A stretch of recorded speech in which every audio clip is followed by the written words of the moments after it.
Assalamualaikum warahmatullahi wabarakatuh. Alhamdulillahirabbil alamin. Assalatu wassalamu ala asyrafil anbiya'i wal mursalin wa ala alihi rasulillah ajma'in. Asyhadu an la ilaha illallah wahdahu la syarikalah wa asyhadu anna Muhammadan abduhu wa rasuluh la nabiyya ba'da. Baiklah, anak-anak Ustaz yang senantiasa dirahmati Allah Subhanahu wa taala. Bagaimana kabar kalian? Semoga kalian dalam keadaan sehat walafiat. Baiklah anak-anak Ustaz sekalian, kita akan membahas kembali pelajaran di sekolah ya, maupun ini juga terkhusus untuk yang belajar di rumah ya, yang enggak datang ke sekolah. Silakan kalian simak video pembelajaran ini sampai selesai.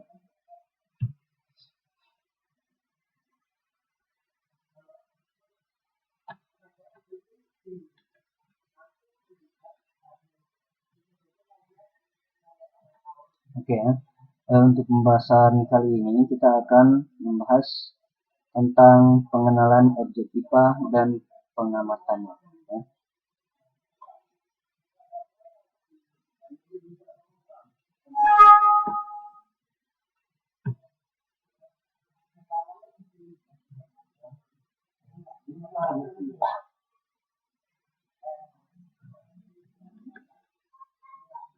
Nah, untuk dalam agenda pembelajaran IPA kali ini, ya, kita akan membahas beberapa topik, adapun beberapa topik yang akan kita bahas.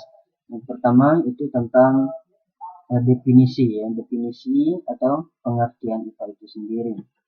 Yang kedua nanti kita akan membahas objek-objek kajian dalam IPA. Dan yang ketiga nanti kita akan membahas tentang penyelidikan IPA. Nah, yang keempat nanti kita akan membahas tentang manfaat belajar IPA.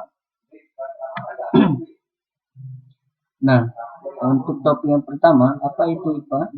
Nah, kita akan membahas apa yang dimaksud dengan IPA. Nah, sesuai dengan namanya, IPA singkatan dari ilmu pengetahuan alam, ya. Merupakan ilmu yang mempelajari tentang alam dengan segala isinya serta gejala-gejala yang ada di dalamnya. Objek kajian dalam IPA ya, ada tiga ya. Yang pertama fisika, kimia, biologi. Nah, untuk fisika itu merupakan ilmu yang mempelajari tentang unsur-unsur dasar pembentuk alam semesta, gaya-gaya yang bekerja di dalamnya, dan akibat-akibatnya. Nah, selain itu, fisika juga mempelajari gejala-gejala dan sifat fisik suatu benda. Sifat fisik meliputi gaya, gerak, energi, zat panas, bunyi, cahaya, serta struktur atom.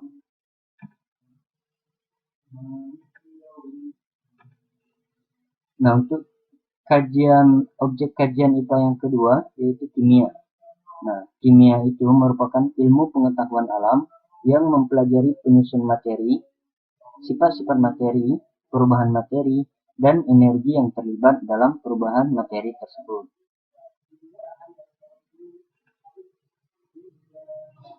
Objek kajian selanjutnya yang akan kita pelajari dalam IPA itu ada ilmu biologi namanya. Nah, ilmu biologi ini merupakan ilmu yang mempelajari asal-usul kehidupan, bagaimana kehidupan berlangsung, bagaimana makhluk hidup bertahan hidup, bahkan hingga apa yang terjadi saat makhluk hidup itu mati. Nah, di biologi juga mempelajari interaksi makhluk hidup dengan lingkungannya.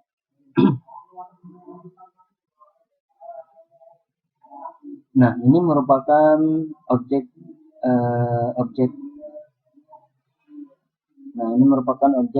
pembelajaran dalam IPA ya. Objek yang dipelajari dalam IPA yang terdiri dari cahaya, ada cahaya ya.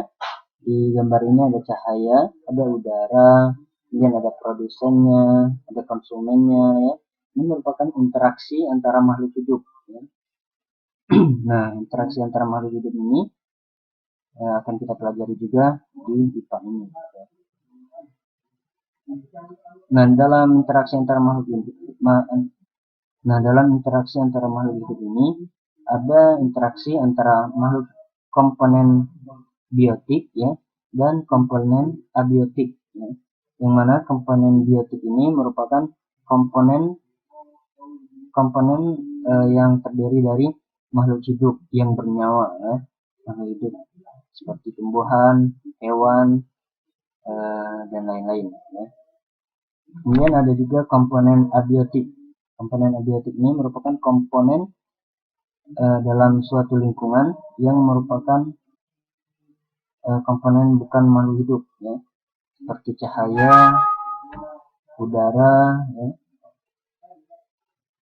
Namun walaupun komponen ini bukan merupakan komponen makhluk hidup tapi sangat mempengaruhi, sangat erat kaitannya atau sangat mendorong kehidupan dan mendukung kehidupan makhluk hidup di suatu tempat. Nah, pelajaran kita yang ketiga yaitu tentang penyelidikan IPA. Nah, dalam penyelidikan ilmiah IPA ini melibatkan sejumlah proses yang harus dikuasai dan dijalani. Yang pertama yaitu pengamatan. Pengamatan ini bisa menggunakan penggunaan panca indera ya. Dengan menggunakan panca indera, termasuk melakukan pengukuran dengan alat ukur yang sesuai ya. Pengamatan dilakukan untuk mengumpulkan data dan informasi. Kemudian setelah pengamatan ada membuat inferensi. Nah, membuat inferensi ini artinya merumuskan penjelasan berdasarkan pengamatan. Penjelasan ini digunakan untuk menemukan pola-pola atau hubungan antar aspek yang diamati dan membuat perkiraan. Nah, jadi inferensi, kita merumuskan penjelasan berdasarkan pengamatan. Misalnya kita mengamati daun suatu tumbuhan itu hijau. Nah, kita bisa membuat pola-pola. Kenapa daun tumbuhan ini hijau? Ya. Apa kaitannya dengan akar misalnya seperti itu ya. Dan sebagainya. Kemudian yang ketiga ada